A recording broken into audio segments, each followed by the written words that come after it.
প্রিয় বিশ্ববাসী, আমি অ্যাডভোকেট মোহাম্মদ আব্দুল হালিম ও আমার একমাত্র পুত্র ডক্টর মোহাম্মদ সাকারুল চৌধুরী ও একমাত্র কন্যা হালিমা চৌধুরীর পক্ষ হইতে পৃথিবীর কম বেশি 800 কোটি মানুষকে ইংরেজি নববর্ষের লাল গোলাপের শুভেচ্ছা জানাইতেছি। বাংলাদেশের সকল জনগণের পক্ষ হইতে জাতিসংঘের মহাসচিবকে ও জাতিসংঘের তালিকাভুক্ত সকল দেশের সরকার প্রধানদের প্রতি রইল ইংরেজি নববর্ষের লাল গোলাপের শুভেচ্ছা।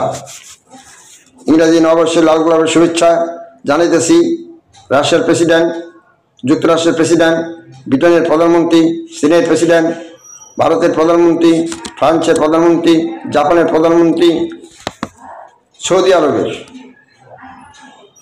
বাদশাহ সহ বিশ্বের সকল নেতৃবৃন্দগণকে, বাংলাদেশ সরকার প্রধানকে এবং বাংলাদেশে বসবাসরত সকলকেই, এছাড়াও বাংলাদেশের নাগরিক যারা প্রবাসে বসবাস করে তাদের প্রত্যেককেই ইংরেজি নববর্ষের লাল গোলাপের শুভেচ্ছা জানাইতেছি।